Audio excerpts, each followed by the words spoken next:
जय देशयोग साथियों, नमस्ते। चले हम लोग प्रेयर करके आज की क्लास शुरू करते हैं। First prayer. ओम सहना भवतु सहनौ भुनक्तु सह वीर्यं करवावहै तेजस्विनावधीतमस्तु मा विद्विषावहै। ओम शांति शांति शांति। हरि ओम तत्सत। सेकंड प्रेयर साथियों, स्टार्ट। जन गण मन अधिनायक जय हे भारत भाग्य विधाता। पंजाब सिंध गुजरात मराठा द्राविड़ उत्कल बंग विंध्य हिमाचल यमुना गंगा उच्छल जलधि तरंग। तव शुभ नामे जागे तव शुभ आशीष मांगे गाहे तव जय गाथा। जन गण मंगलदायक जय हे भारत भाग्य विधाता।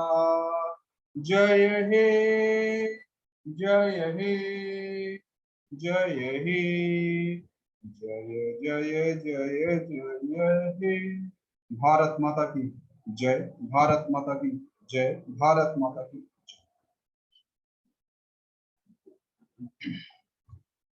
थर्ड प्रेयर साथी। Each soul is potentially divine.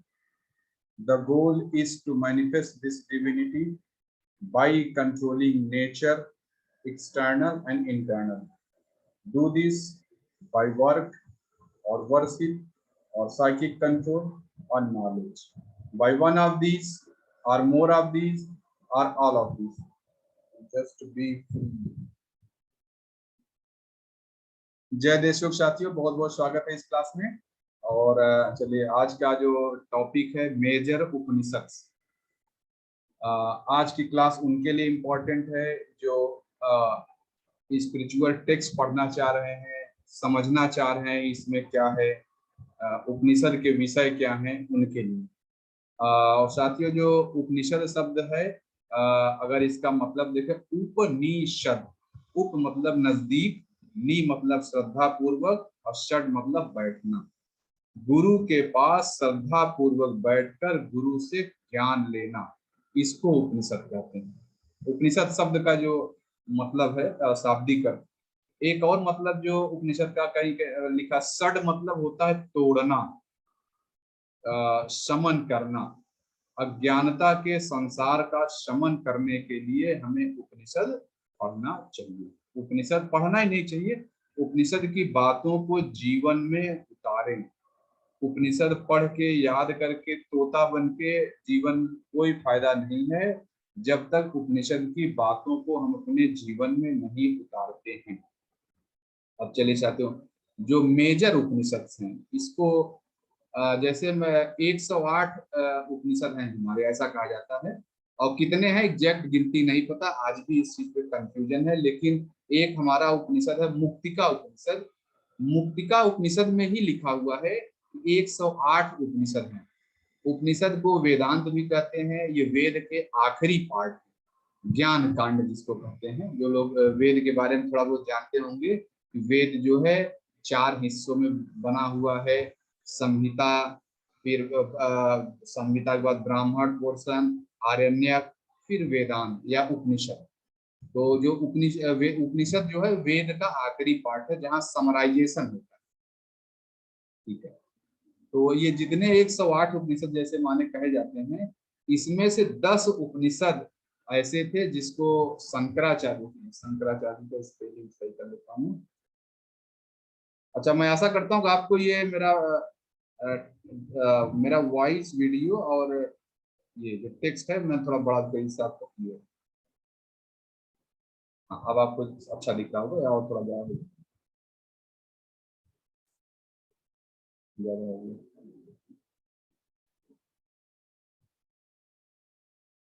हाँ, थोड़ा।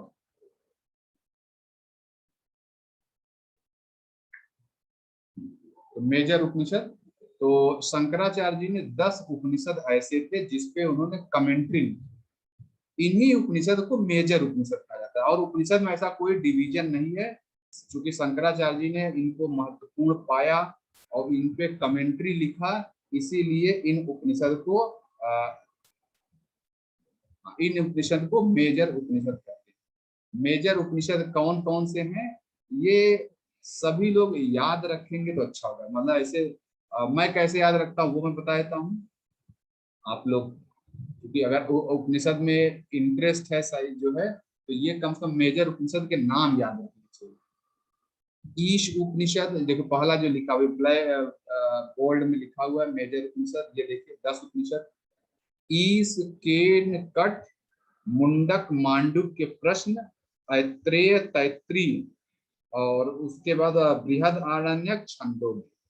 इसको मैं कैसे याद रखता हूँ, ईस पहला वर्ड हो जाए, केन कट, के से जो दोनों है वो एक ही जगह है, फिर इसके बाद यम से जो दोनों है वो एक ही जगह है।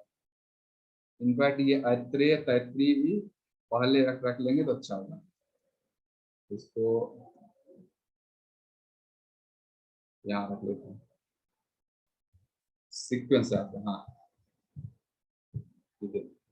ईस, केन, कट, मुंडक, मांडुक्य, ऐत्रेय तैत्रीय, फिर प्रश्न उपनिषद, फिर बृहद आरण्यक, छंदोग्य। ये 10 मेजर उपनिषद हैं जिनके बारे में शंकराचार्य जी ने कमेंट्री लिखी। अब ये उपनिषद क्या है, यही आज का विषय, क्या इनमें विषय लिखे हैं। अच्छा, कहीं कहीं ये भी लिखा है कि शंकराचार्य जी ने श्वेताश्वर और महानारायण इन दो पर भी कमेंट्री लिखी है। ठीक है, तो इसमें कंफ्यूजन है, तो इसीलिए कहीं कहीं मेजर उपनिषद को 12 लिखा गया है, तो 10 ऊपर वाले, 2 नीचे, श्वेताश्वतार और महानारायण। ये 2 पॉइंट आप लोग याद रखें। 10 उपनिषद फिर से मैं बता रहा हूँ, ईश, केन, कट, मुंडक, मांडुक्य, ऐत्रेय तैत्रीय, प्रश्न, बृहदारण्यक, छांदोग्य। और ये उपनिषद जैसे भी 10 उपनिषद स्टडी करेंगे, साथियों आप पाएंगे कि सभी उपनिषद में घुमा फिरा के एक ही बात कही गई है। घुमा फिरा के कौन सी बात, जीव जगत सॉरी जीव ब्रह्म ब्रह्म एक, जो यूनिवर्सल वननेस की बात की गई, हम सभी ईश्वर के अंश हैं, यही बताया गया। जो जीवात्मा है, सिर्फ मैं ही नहीं, ये मच्छर, मक्खी, कीड़े मकोड़े भी उसी जीवात्मा, उसी परमात्मा के अंश हैं। ये यूनिवर्सल वननेस भी सभी उपनिषद में स्टैब्लिश की गई है, विभिन्न तरीके से, कहीं कुछ कहानी बता के, कहीं अलग अलग एक ही बात को अलग अलग तरीके से। ईश उपनिषद जाएंगे तो अलग, केन उपनिषद अलग, कठ उपनिषद में अलग, मुंडक, मांडुक, सब में एक ही बात को अलग अलग तरीके से बताया गया है, लेकिन यूनिवर्सल वननेस इसके बारे में बताया गया है। यह बताया गया कि हम सभी उसी एक ही ईश्वर की बदले हुए रूप हैं, जिसको स्वामी जी ने बोला हुआ कि स्वामी विवेकानंद जी ने, every man is incarnation of God. जो भी मैन मतलब मैन वुमेन दोनों, ऐसा नहीं कि उन्होंने आदमियों को बोला से, every human being is incarnation of God. चलिए, तो हम लोग आगे चलते हैं। तो सबसे पहला उपनिषद साथियों हम लेंगे ईश उपनिषद। ईशोपनिषद भी इसको बोला जाता है। अच्छा, जब हम किसी भी उपनिषद में जाएंगे स्टडी करने, तो क्या क्या महत्वपूर्ण चीजें ध्यान रखना है। यह उपनिषद कहाँ से लिया गया है,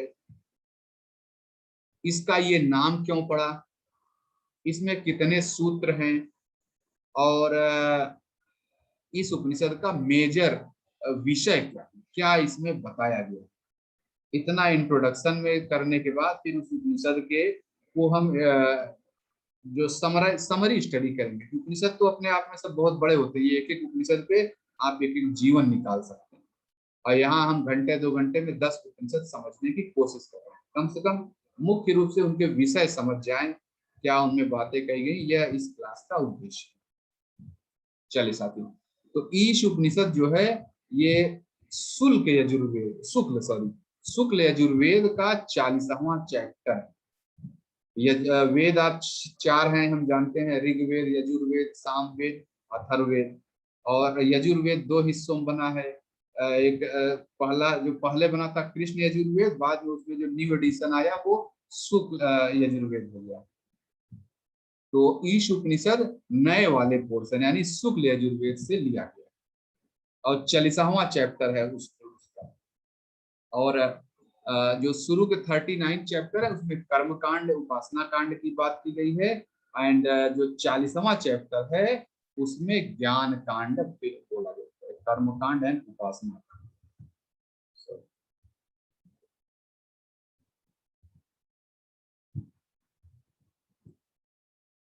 किसी भी उपनिषद में कर्म कांड, उपासना कांड और ज्ञान कांड 3 होता है। तो जो कृष्ण यजुर्वेद है, सॉरी शुक्ल यजुर्वेद में 40वां चैप्टर में ज्ञान कांड की चर्चा की गई है। उसी को कहते हैं, और भी होंगे, ऐसा नहीं कि इतने ही होंगे, लेकिन 40वें चैप्टर को जो है ईश उपनिषद का नाम दिया गया है। अच्छा, ईश उपनिषद में 18 मंत्र हैं, सिर्फ 18 मंत्र। अभी जब आगे देखेंगे तो एक बृहदारण्यक उपनिषद है, सबसे बड़ा उपनिषद है, उसमें 900 करीब मंत्र है। और सबसे छोटा मंत्र कौन सा है? सबसे छोटा है मुंडक, सॉरी मांडुक्य। मांडुक्य उपनिषद सबसे छोटा, उसमें सिर्फ 12 सूत्र है। अगर वो 12 सूत्र समझ ले तो आप समझिए कि उपनिषद का सारा उपनिषद आप समझ जाएंगे। कोई भी एक उपनिषद, मैं ये कह रहा हूँ, कोई भी एक उपनिषद जिसने जीवन में उतार लिया उसका जीवन धन्य हो जाएगा। तो ईश उपनिषद में 18 मंत्र हैं। यह पोएटिक उपनिषद है। पोएटिक मतलब गाने जैसा बनाया गया, आप इसको गा भी सकते हैं। इसका नाम कहाँ से आया है? जो पहला, सबसे पहला सूत्र है उसमें अभी बोला गया ईशावास्यम इदम सर्वम। तो जो पहले नाम पर ही, पहले शब्द पे ही इस उपनिषद का नाम रखा गया है ईश उपनिषद। जब आगे हर उपनिषद देखें कहीं किसी टीचर के नाम पे रखा गया, जैसे तैत्तिरीय उपनिषद है, तैत्तिरीय नाम से वहां टीचर है इसलिए रखा गया है। कहीं पहला शब्द, दूसरा शब्द या कोई महत्वपूर्ण चीज उसमें है, उसी के हिसाब से नाम रखा गया। तो ईश उपनिषद का नाम यह क्यों है? ईश उपनिषद का नाम है उपनिषद, हाँ, ईश उपनिषद का नाम है क्योंकि इसका पहला शब्द। अब चले हम वो शुरू करते हैं। साथियों, जैसा मैंने बताया कि ईश उपनिषद शुक्ल यजुर्वेद का पार्ट, 40वां चैप्टर। और एक उपनिषद में या एक परंपरा है कि जब भी कोई उपनिषद शुरू करते हैं तो वो जिस वेद को या पार्ट को वो बिलोंग करता है उस पार्ट का प्रेयर बोलते हैं हम लोग। तो ईश उपनिषद चूंकि शुक्ल यजुर्वेद को बिलोंग करता है, तो शुक्ल यजुर्वेद का जो प्रणाम मंत्र है, जो आह्वान है, वो पूर्णमदः पूर्णमिदम् है। इसीलिए ईश उपनिषद में पहला हमेशा यहीं से शुरू होता है, ओम पूर्णमदः पूर्णमिदम् पूर्णात् पूर्णमुदच्यते पूर्णस्य पूर्णमादाय पूर्णमेवावशिष्यते। ओम शांति शांति शांति। हरि ओम तत्सत। ठीक है, तो ये साथियों ये प्रणाम मंत्र है इसका, ये याद रखिए। इसका मतलब जो है बहुत ही विस्तृत है, इसके मतलब पे ही भी 2-4 घंटे हम लोग चर्चा कर सकते हैं। अच्छा, इसका मीनिंग जरूर याद रखिए कि जो ईश्वर है, जो ब्रह्म है, वो पूर्ण है, पूर्णमिदम्। उस ब्रह्म से निकला हुआ यह जगत, यह संसार भी पूर्ण है। और यह जो जगत है उसी ईश्वर से निकला हुआ है। और उस ईश्वर से उस ब्रह्म से निकलने के बाद ये जब जगत निकला तो जो बचा वो भी अपने आप में पूर्ण है। ऐसा नहीं कि वो ब्रह्म अपूर्ण हो गया जगत बनाने के बाद। यही इस सूत्र का मतलब, इसका बहुत ही डिटेल्ड मतलब है। फ्रैक्टल कॉन्सेप्ट जो लोग मैथमेटिक्स पढ़ते हैं वो यही है। जो आयुर्वेद पढ़ते हैं, ये मेरी अंडरस्टैंडिंग है कि हाँ आयुर्वेद भी यहीं से निकलता है, ऐसा मैं समझता हूँ। बहुत अब इस पे चर्चा करें, दुनिया भर की चीजें आप इसी पे निकाल सकते हैं। चलिए, तो अब पहला सूत्र हम स्टडी करते हैं। पहला सूत्र साथियों, ईशावास्यम इदम सर्वम यत् किंच जगत्याम जगत तेन तक्तेन भुज्जिता मागृत कश्य सुदुघ्नम्। ईशा उपनिषद का पहला जो सूत्र है, पहला मंत्र है, यह वास्तव में ज्ञान योग की बात करता है। क्या कहता है कि इसका मतलब क्या है? इस संसार में जो कुछ भी है, गतिमान या गतिहीन, जीवित या मृत, चाहे जो कुछ भी है, कण कण में ईश्वर का वास है। ईश्वर हर कण में है। इसलिए इस संसार में जब रहो तो यह मान के रहो कि हम सभी ट्रस्टी हैं। हम सभी को यह संपदा मिली हुई है भोग करने के लिए, ओनरशिप के लिए नहीं। तेन तक तेन भुज्जिता मागृ, मतलब ये जगत से अटैचमेंट छोड़ के इसका भोग करो, इंजॉय करो। यह आपका धन नहीं है, यह ईश्वर का धन है। अगर आप यहाँ कहते हैं यह मेरा घर है, ये तुम्हारा घर है, वास्तव में ईश्वर के धन पे आप चोरी करते हैं। अहंकार मतलब ईश्वर के घर में चोरी हो गई, ये समझ। चलिए, तो पहला सूत्र है ज्ञान योग। कोई आपसे पूछे कि योग में दिखाइए कहाँ है उपनिषद में योग की चर्चा, तो आप यही बोल दीजिए, ईशावास्यम इदम सर्वम यत् किंच जगत्याम जगत तेन तत्तेन भुज्जिता मागृत कश्चित्। इस संसार का भोग करो और इसको अपना मानते हुए नहीं, क्योंकि कण कण में ईश्वर है। ये है ज्ञान योग। यही ज्ञान योग में दिखाया जाता है। जो ज्ञान योग का अभ्यास करते हैं तो यही है कि उनको हर जगह ईश्वर दिखने लगे, हर जगह वह ब्रह्म दिखने लगे। तो पहला सूत्र ही ज्ञान योग है। दूसरा ईश उपनिषद का जो दूसरा सूत्र है, कुर्वन्ने भी। अब ये थोड़ा टाइप करने में कुछ हो सकता है, मिस्टेक है संस्कृत में, आप नहीं, ये ठीक है।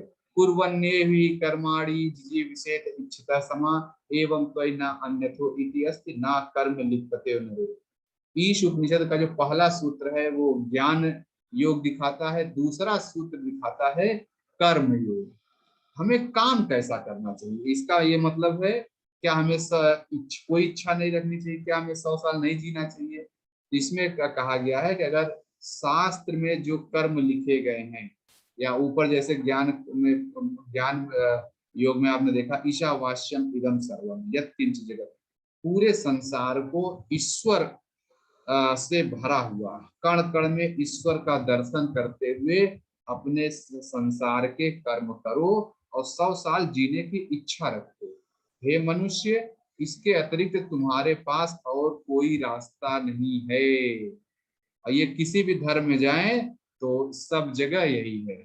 इस्लाम में जाएं तो यही चीज मिलेगा कि ये सब कुछ अल्लाह ने बनाया, तुम्हारा कुछ भी नहीं।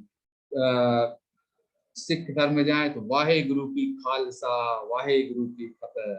कुरान बोलते हैं अल्लाह अकबर, अल्लाह ही सर्वोपरि है, सबसे बड़ा, वही यहाँ कहा जा रहा है।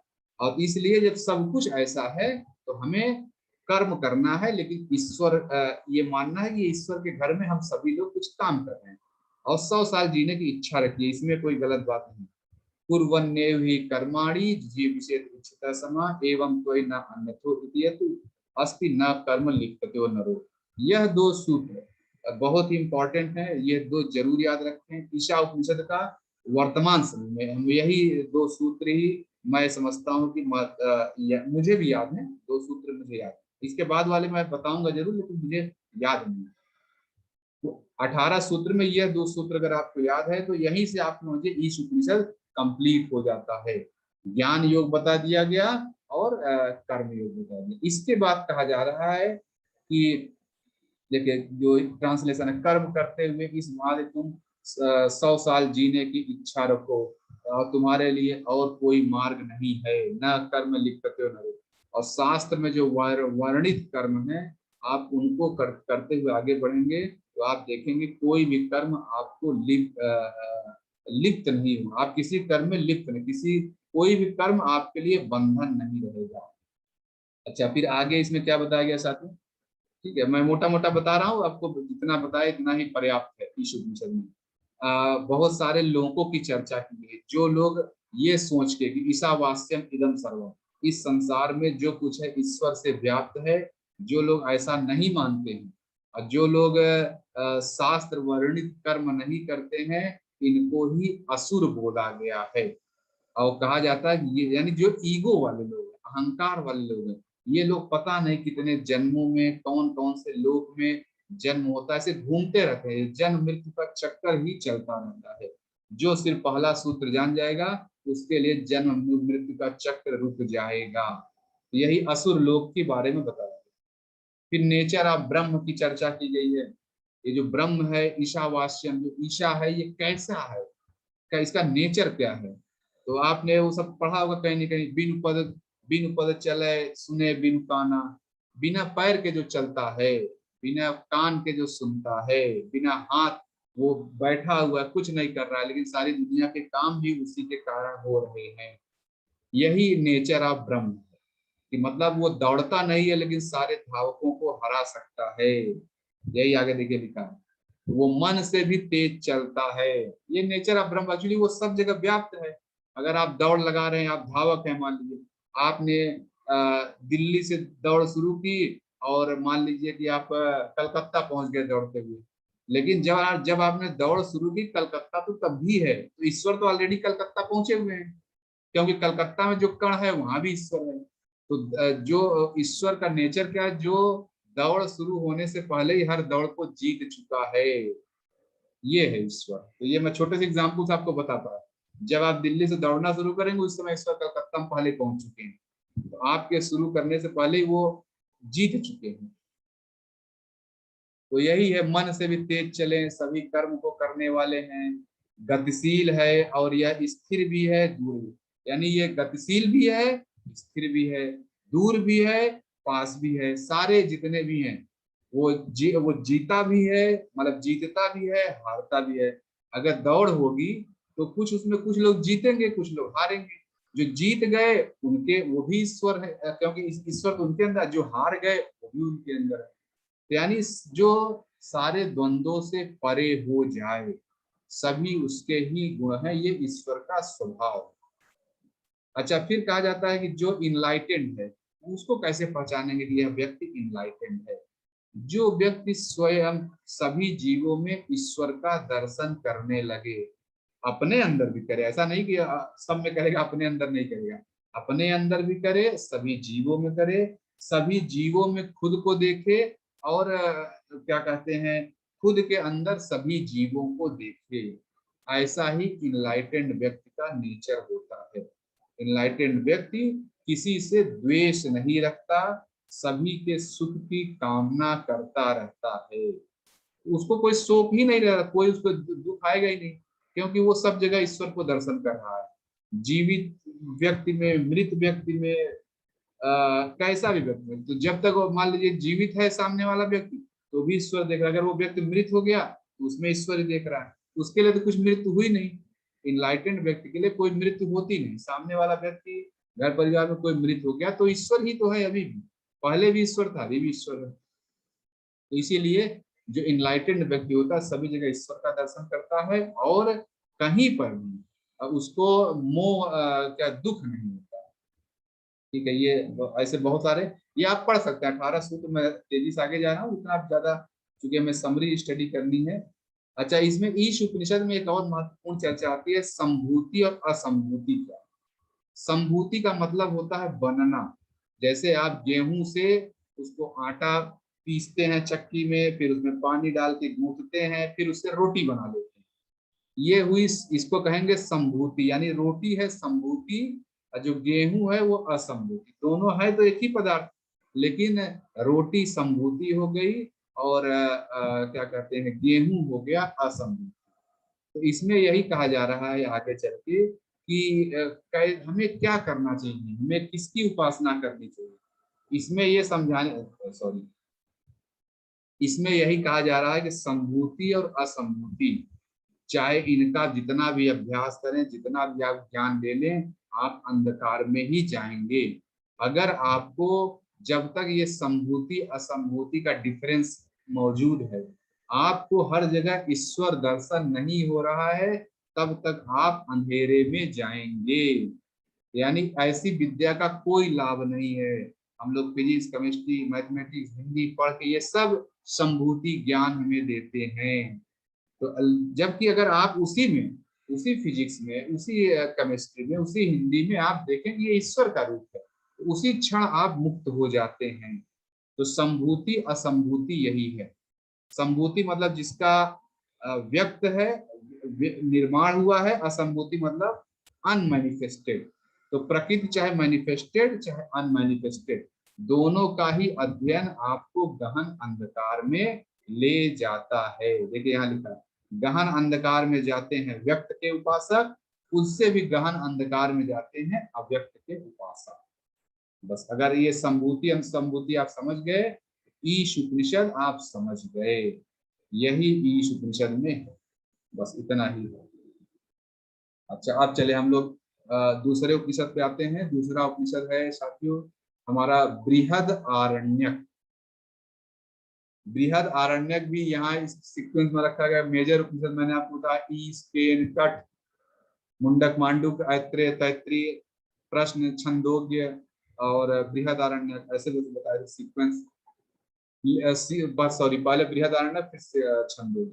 लेकिन यहाँ पे आपको ईश उपनिषद का बृहद आरण्यक इसलिए डिस्कस किया जा रहा है क्योंकि ईश उपनिषद शुल्क यजुर्वेद को बिलोंग करता है और बृहद आरण्यक भी शुल्क यजुर्वेद को ही बिलोंग करता है। यह ओल्डेस्ट उपनिषद है, ओल्डेस्ट है और लार्जेस्ट। ये देखिए, ये मैं यहाँ पे हाईलाइट भी कर दूंगा। यह सबसे पुराना और सबसे बड़ा उपनिषद है। इसमें 927 मंत्र हैं। ईश उपनिषद कितने थे? मात्र 18 मंत्र, लेकिन यहाँ पर कितने हैं? 927। अच्छा, ये नाम कहाँ से था? बृहद आरण्यक। बृहद मतलब आप जानते हैं बहुत बड़ा, और आरण्यक मतलब जंगल। तो यह उपनिषद वास्तव में सन्यासी लोग पढ़ते थे जो जंगलों में रहे। डिटेल्ड में अब 927 सूत्र कहाँ टाइम है लोगों के पास, है कि नहीं? इसीलिए इसका नाम है बृहद आरण्यक। किसी भी उपनिषद की तरह यह भी जीव और ब्रह्म के एक की बात करता। जीव ब्रह्म एक की, वननेस ऑफ जीव और ब्रह्म, यही सभी उपनिषद में है। और यह बृहद आरण्यक साथियों तीन क्या कहते हैं, तीन इसमें जो चैप्टर्स हैं उनको कांड बोलते हैं। तो तीन कांड हैं, मधु कांड, याज्ञवल्क्य कांड और खिला कांड। ये बस इतना याद रखेंगे, बृहद आरण्यक के लिए बहुत है सारे, ठीक है। तो मधु कांड में क्या है? अद्वैत ज्ञान ऑफ ब्रह्म। सभी में यही है, वननेस। अद्वैत मतलब वननेस, कोई दूसरा है ही नहीं। तो मधु कांड में जैसे आपने कभी देखा है कि मधु मधुमक्खी बनाती है, क्या मधु देख के आप बता सकते हैं कितने फूलों से रस लेकर आई है, कौन कौन से फूल? मधु में जैसे सब कुछ वन हो जाता है, ऐसे ही ब्रह्म में ये पूरी कायनात, जीव ब्रह्म सब एक है। जीव जगत ब्रह्म सब एक ही है। मधु कांड में यही बताया गया है। सब कुछ इंटरडिपेंडेंट है, सब कुछ यूनिवर्सल वननेस है, एक है। ये हमारी लिमिटेशन है कि हम इसको अलग अलग देखते हैं। ये मधु कांड का विषय है। और दूसरा जो है अच्छा, इसमें डिटेल में और बताने की जरूरत नहीं। मधु कांड में आप अगर इतना बोल देते हैं कि नाम कहाँ से आ गया है, तो मधु कांड, फिर एक याज्ञवल्क्य कांड है।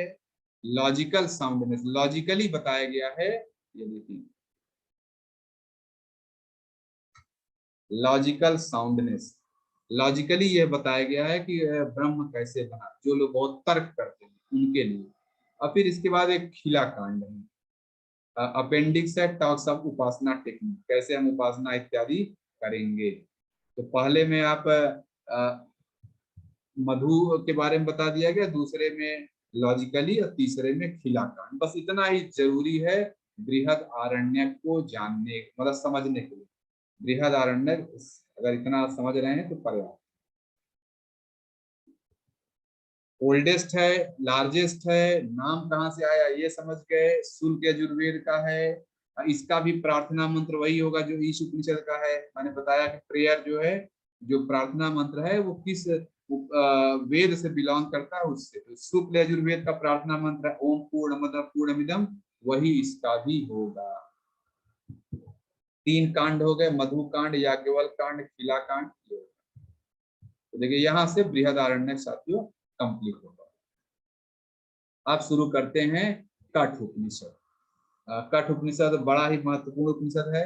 स्वामी विवेकानंद जी को यह उपनिषद बहुत ही प्रिय था। बहुत जगह स्वामी विवेकानंद जी की जितनी बातें आप देखेंगे ज्यादातर इसी बात से है। आपने पढ़ा ना, उठो जागो और लक्ष्य को पालो, वो कहाँ से लिया गया है? वो कठ उपनिषद का पार्ट है। Arise, awake and stop not till the goal is reached. उत्तिष्ठ जागृत पराप्त वरान्वित। वो कठ उपनिषद की लाइन है, उसी को स्वामी जी ने बहुत सिंप्लीफाई कर दिया। चले इंट्रोडक्शन। कठ उपनिषद कहाँ से लिया गया है? ये कृष्ण यजुर्वेद का पार्ट है। जो ईश उपनिषद और बृहदारण्यक शुल्क यजुर्वेद का पार्ट है, जो नया वर्ग था। लेकिन ये पहले का जो है कृष्ण यजुर्वेद कठ उपनिषद, उसका पार्ट है। और ये नाम कहाँ से आया? कृष्ण यजुर्वेद में कठ शाखा है, कठ शाखा में कठ उपनिषद लिखा गया है। ये इसका मुख्य विषय क्या है? इसमें भी उपनिषद में दो, एक स्टूडेंट है और टीचर है। स्टूडेंट का नाम है नचिकेता और टीचर का नाम है यम। नचिकेता और यम के बीच एक डायलॉग है, जिसके कारण इसमें वही जीव वर ब्रह्म एक की चर्चा की है। सारा ब्रह्म ज्ञान यहाँ पर बताया जाता है इसमें। और इसमें भी 2 चैप्टर हैं, 3 वल्लीज हैं। ठीक है।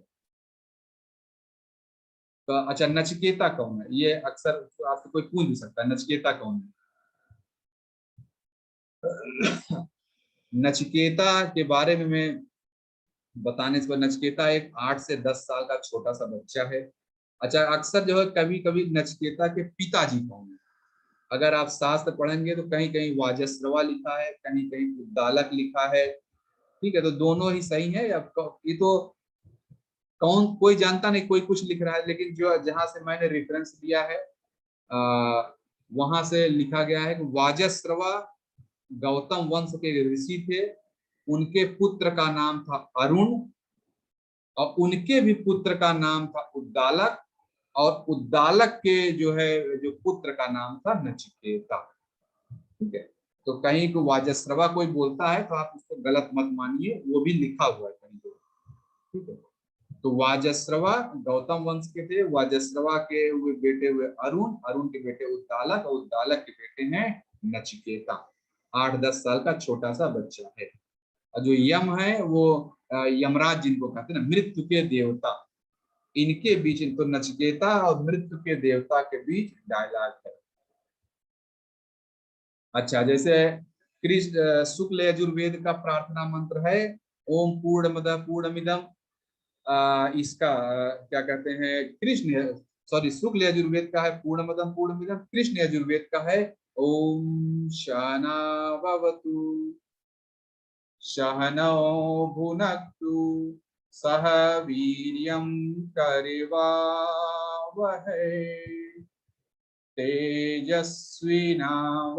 तेजस्विनावधीतमस्तु मा विद्विषावहै। ओम शांति शांति शांति।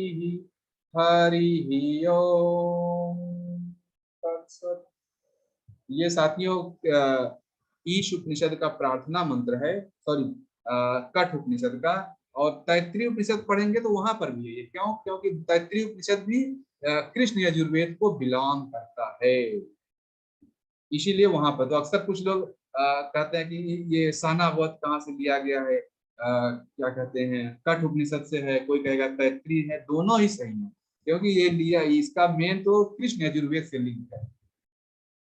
ठीक है, तो ये सहनावत आप सब लोग जानते हैं, इसका मीनिंग भी ज्यादातर लोग जानते होंगे। हे ईश्वर, हम स्टूडेंट और टीचर दोनों ईश्वर से प्रार्थना कर रहे हैं कि हम दोनों का सुरक्षा, हम दोनों की रक्षा करो, हम दोनों का पोषण करो, हम दोनों इस शिक्षा से बल प्राप्त करें, तेज प्राप्त करें, और हमारे बीच कभी कोई द्वेष न आए, विद्वेष न आए। ओम शांति शांति शांति।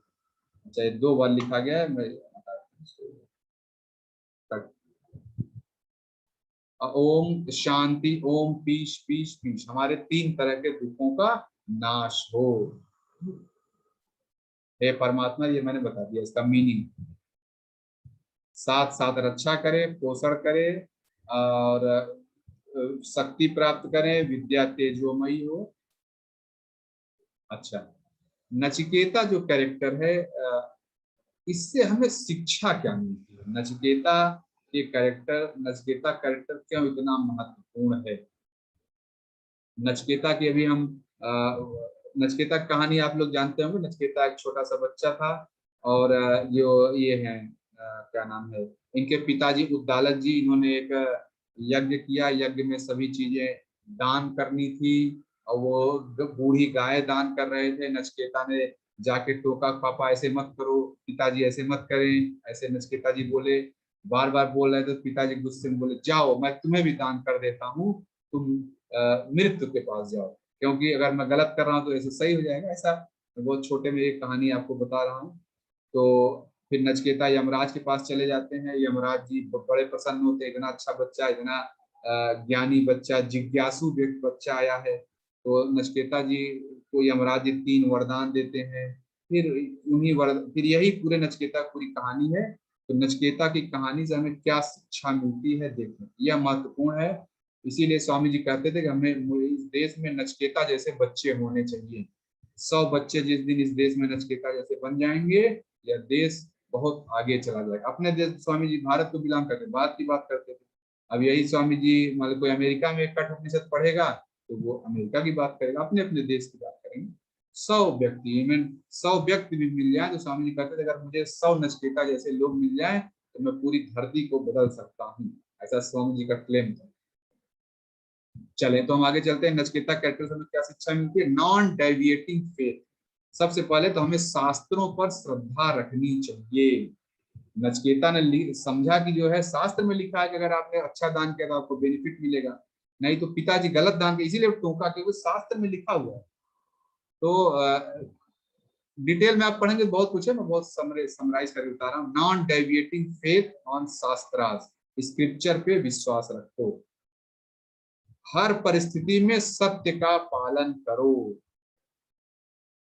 कभी भी अपने जो फोर फादर्स हैं उनके मिस्टेक्स के लिए उनको डिसरिस्पेक्ट मत दिखाओ। मान लीजिए कुछ गलतियां हो जाती हैं, उससे डिसरिस्पेक्ट नहीं दिखाना, क्योंकि वो जब किस परिस्थिति में रह के उनकी क्या गलतियां हुई, क्या समझ रहा, डिसरिस्पेक्ट नहीं। हमारे जो पूर्वज हैं उनके डिसरिस्पेक्ट नहीं होना चाहिए।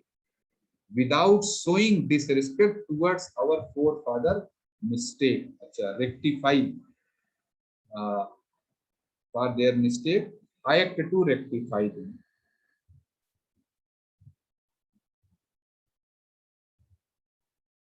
रेक्टिफाई, ठीक है। ये मतलब हो गया कि अपने फोर फादर के लिए मिस्टेक के लिए डिसरिस्पेक्ट ना दिखाएं, उनको रेक्टिफाई जरूर करें,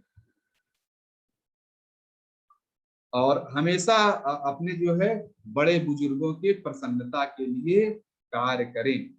इसका ये मतलब नहीं गलत काम करें, आपको कोई काम ऐसा लगता है सही है करें, लेकिन कभी उनके लिए मन में दुर्भावना न रखें। और कभी भी नेक्स्ट है, कभी भी मटेरियलिस्टिक लाइफ के पीछे न भागें, हमेशा आत्मज्ञान की खोज करते रहें, ब्रह्म की खोज करते रहें, श्रेय के रास्ते पर चले। ये श्रेय क्या है भी हम आगे चर्चा करेंगे। To lead value based life, आपका जीवन मूल्यों पर आधारित होना चाहिए। ये संपदा पे, घर, गाड़ी, कार, बंगला, ये सब किसी काम के नहीं है अगर आपने जीवन में असत्य का पालन किया, शास्त्रों का अभ्यास, शास्त्रों की बातों को फॉलो नहीं किया, यही है। और हमेशा जो है पॉजिटिव एस्पेक्ट सर्च करते रहो। हमेशा आप देखेंगे कि जो आपको गाली देता है वो भी आपको कुछ पॉजिटिव चीज है। कोई आपको पत्थर मारे तो आप उससे घर बना लीजिए। अगर ये आप कर पा रहे हैं तो आप पॉजिटिव हैं। ऐसा घर बनाए सामने वाला भी सोचे कि मैंने इनको पत्थर क्यों मारा, क्योंकि वो तो आपके नुकसान के लिए पत्थर मारा, लेकिन आप उससे घर बना ले रहे हैं और उसको धन्यवाद भी दे रहे हैं पत्थर मारने के लिए। ये पॉजिटिव एस्पेक्ट है। वर्ड से वर्ड सिचुएशन में पॉजिटिव एटीट्यूड बनाए रखें। नचिकेता जी को उनके पिताजी ने मरने का वरदान दे दिया, जाओ यमराज के पास जाओ, लेकिन उसमें भी नचिकेता पॉजिटिव रहे, कभी कुछ नहीं। नचिकेता जी ने रिप्लाई किया था कि अब पापा जो है जीवन तो जो है ये जो क्या कहते हैं छोटी ये घास के जैसा है, उगेंगे फिर जाएंगे, उगेंगे फिर जाएंगे, तो ये मानव शरीर का क्या करना है। ऐसा नचिकेता ने पिताजी को रिप्लाई किया था उस समय। अच्छा, इसमें जो है एवर वाइल नेक्स्ट जो है कि मृत्यु के समय भी जब मरने भी जा रहे हो तो भी दूसरे के बारे में सोचना, दूसरे के भले के बारे में, और ह्यूमन लाइफ को ज्यादा इंपॉर्टेंस न दें, not to give too much importance to human life before atma and gyan. आत्मज्ञान होना चाहिए मुझे लगा। तो ये आत्मज्ञान के प्राप्त करना है, ह्यूमन लाइफ तो आती जाती रहेगी। ये नचिकेता के कहानी से हमें शिक्षा मिलती है। अच्छा, फिर अगला चीज है जो नचिकेता जी जब वहां पहुंचे यमराज के पास, तो नचिकेता ने 3 वरदान मांगे। ये आप जान लें, ऐसे जब आप टेक्स्ट पढ़ेंगे, जब आप सही में शास्त्र पढ़ेंगे तो बहुत डिटेल में लिखा हुआ। मैं सिर्फ मुख्य मुख्य बातों को यहाँ पर चर्चा कर रहा हूँ। नचिकेता जी ने 3 वरदान मांगे थे। पहला वरदान ये था कि मेरे पिताजी का कल्याण करें जब मैं यहाँ से लौट कर जाऊं। कितना चालाक बच्चा है, वरदान मांगा कि जब मैं यहाँ से लौट कर जाऊं, यानी मैं आया हूं तो मैं लौट के भी जाऊंगा, वरदान में ही मांगूंगा। तो मुझे देख के मेरे पिता प्रसन्न हो जाएं, वो दुखी न रहें और अभी भी उनको प्रसन्न करें। यानी नचिकेता जी ने पहला वरदान मांगा वेलफेयर ऑफ एल्डर्स, फादर और फादर्स। दूसरा वरदान नचिकेता जी ने मांगा था कि मुझे ऐसी सैक्रिफिशियल फायर, ऐसा नॉलेज दीजिए कि मैं पृथ्वी पर जाऊं तो लोग इतना प्रसन्न, मतलब इतने ऐसा यज्ञ करूं कि लोग जैसे स्वर्ग में प्रसन्न लोग हैं ऐसे ही पृथ्वी पर हो जाएं। ये नचिकेता जी का दूसरा वरदान था। जैसे नचिकेता ने दूसरा वरदान मांगा, यमराज जी एकदम प्रसन्न हो गए, बोले अरे इतना अच्छा बच्चा है, मुझसे मृत्यु के देवता के सामने खड़े होके पूरे क्या कहते हैं पूरे संसार के भलाई की बात कर रहा है, उनके लिए ऐसा ज्ञान मांग रहा है। तो नचिकेता जी इस बात से प्रसन्न हो गए। यमराज जी बोले कि चलो मैं तुम्हें 3 वरदान के अतिरिक्त कुछ और भी देता हूँ। तो नचिकेता जी को एक हार गिफ्ट किया था उन्होंने। हार मतलब नेकलेस ऑफ डाइवर्स नॉलेज। सिर्फ जो नचिकेता मांग रहे तो उतना ही नहीं दिया, बल्कि और अधिक ढेर सारे ज्ञान दिए। तो एक ये कोई पूछा जा सकता है कि नचिकेता जी को क्या उन्होंने दिया था, नेकलेस ऑफ डाइवर्स नॉलेज दूसरे वरदान के लिए। फिर नचिकेता जी ने तीसरा वरदान मांगा। तीसरा वरदान मांगा था कि अच्छा यमराज जी ये बताइए, आप मृत्यु के देवता हैं, ये आत्मा क्या है, मरने के बाद क्या होता है, सब बताइए। ये तीसरा वरदान था। इस समय यमराज जी जो है नचिकेता जी के जो वो था, जो उन्होंने शब्द बोले थे वो यही थे जो लिखा हुआ है कि यमराज जी ये बताइए, दुनिया में मैंने देखा बहुत लोगों को संशय है। कोई कहता है कि जीने मरने के बाद आत्मा की ऐसा होता है, मरने के बाद ऐसा होता है, कोई निश्चय नहीं है। कोई एक तो आप चूंकि मरने के बाद ही आत्माओं से मिलते हैं, हम लोग तो देख नहीं पाएंगे आत्मा को, तो बताइए उसकी गति क्या होती है, क्या रीबर्थ होता है, यही सब चीजें नचिकेता जी ने पूछा। इन्हीं को देने के लिए क्या कहते हैं यमराज जी ने आत्मज्ञान दिया। यही आत्मज्ञान है जो कठ उपनिषद में महत्वपूर्ण है। तो कठ उपनिषद में ठीक है, डिटेल में आप जरूर पढ़िएगा, ये मैं बहुत ही समराइज करके आपको बता रहा हूँ। एक शब्द आता है प्रेय और श्रेय। प्रेय मतलब जो इंद्रियों को अच्छा लगे, और श्रेय मतलब जो हमारे लिए अच्छा हो। तो इसमें पहला आत्मज्ञान दिया गया कि यमराज जी ने नचिकेता को समझाया कि प्रेय और श्रेय के बीच हमेशा श्रेय को ही चुनना चाहिए। अगर आपको शुगर है तो रसगुल्ला नहीं खाना है। अगर आपने रसगुल्ला खाया तो आपने प्रेय को चुना, क्योंकि वो इंद्रिय भोग का साधन है। लेकिन अगर आप नहीं खाए तो ये श्रेय है आपके लिए, जो उचित रास्ता है वो आपने अपनाया। तो यह कभी कोई आपसे प्रश्न पूछ सकता है, ये प्रेय श्रेय का जो है वर्णन किस उपनिषद में है? तो प्रेय और श्रेय है कठ उपनिषद। संभूति असंभूति का वर्णन कहाँ पर है? संभूति असंभूति का वर्णन ईश उपनिषद में है। मधुकांड का वर्णन कहाँ पे है? बृहदारण्यक। ऐसे तो देखिए, श्रेय प्रेय हो गया, ये महत्वपूर्ण एक कॉन्सेप्ट है जो इसमें चर्चा किया गया है। फिर आगे यमराज जी ने बताया कि आत्मा को जानना बहुत ही दुर्लभ है, ये सूक्ष्मतम से भी सूक्ष्म है और विशालतम से भी विशाल है। यह न मरता है न मारता है। यहीं पे आप जाएंगे कि कृष्ण इसमें कठ उपनिषद में वो सूत्र है, नैनम छिद्रन्ति शस्त्राणि नैनम दहति पावक न चैनम क्लेदयन्ति न शोषितो मारता।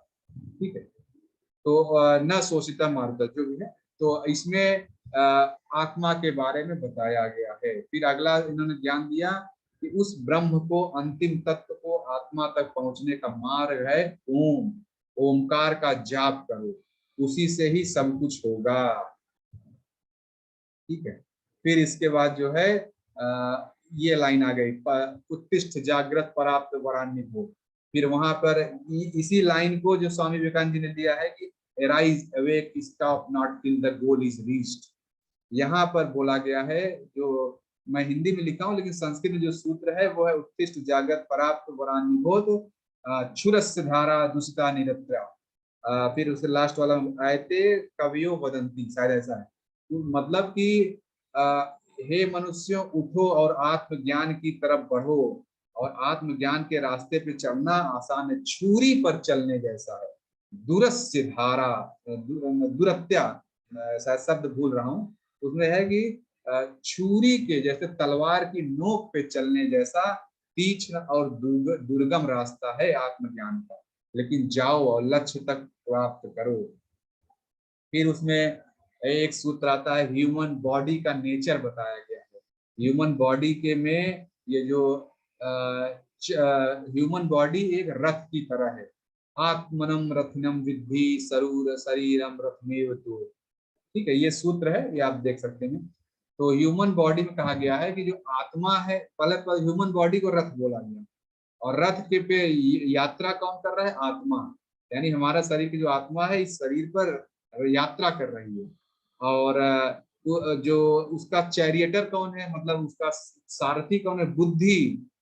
और बुद्धि के बाद फिर सारथी के हाथ में लगाम होनी चाहिए, तो लगाम कौन है? मानस, मन जो हमारा है। और फिर वो लगाम घोड़े में बंधी होनी चाहिए। घोड़े कौन है? 5 इंद्रियां।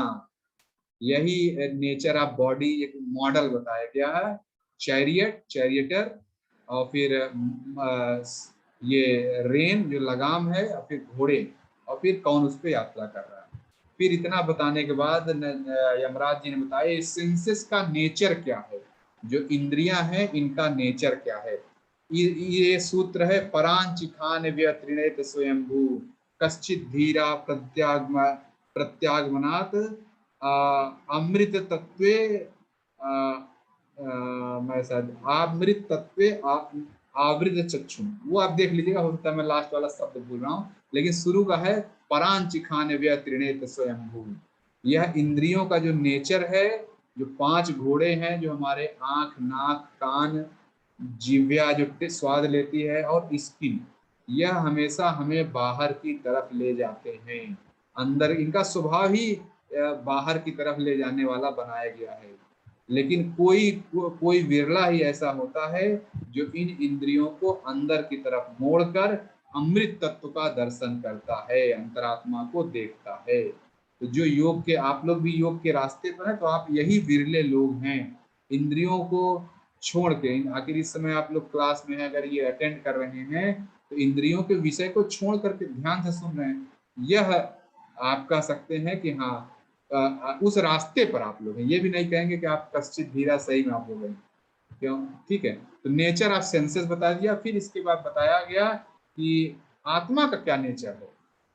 आत्मा का नेचर के लिए मैंने यहाँ पॉइंट नहीं लिखे। आत्मा का नेचर के लिए एक सूत्र है, हो सकता है मुझे एकदम सही याद नहीं, मैं रिपीट करने की कोशिश करता हूँ।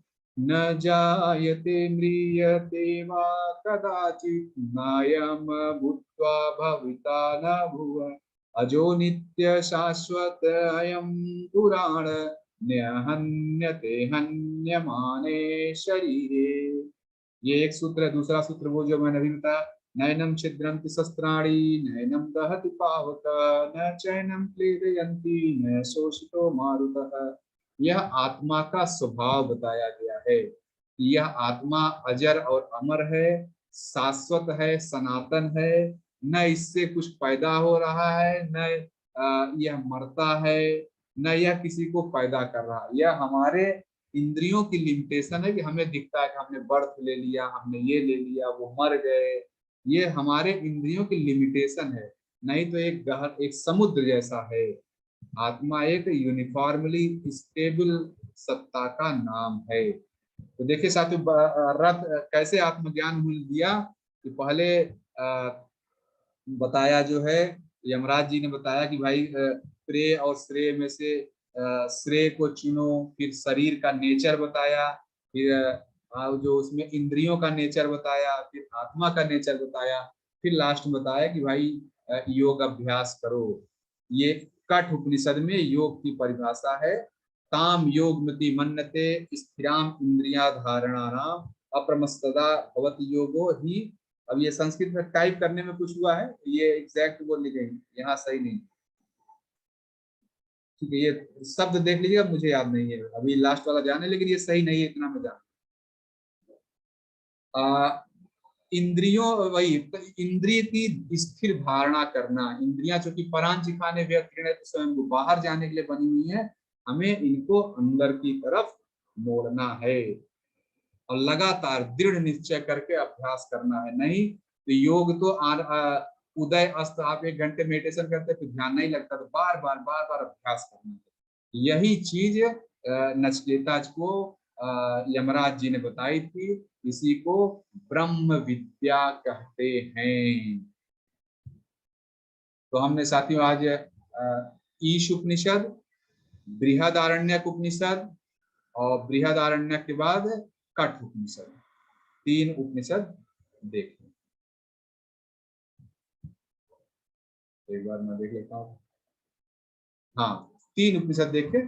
चलिए, तो मैं आज की क्लास यहाँ से इंड करता हूँ। इसके बाद इसके बाद जो अगला उपनिषद है तैत्तिरीय उपनिषद, हम इस पर फिर चर्चा करें। चलिए प्रेयर करके क्लास इंड करें। ओम स्थापकाय च धर्मस्य सर्वधर्म स्वरूपिणे अवतार वरिष्ठाय रामकृष्णाय ते नमः। जननीं शारदां देवीं रामकृष्णं जगद्गुरुं पादपद्मे तयो श्रित्वा प्रणमामि मुहुर्मुहुः। नमः श्रीयतिराजाय विवेकानंद शूरये सच्चित्सुखस्वरूपाय स्वामिने तापहारिणे।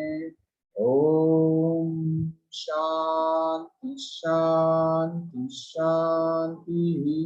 हरि ओम तत्सत्।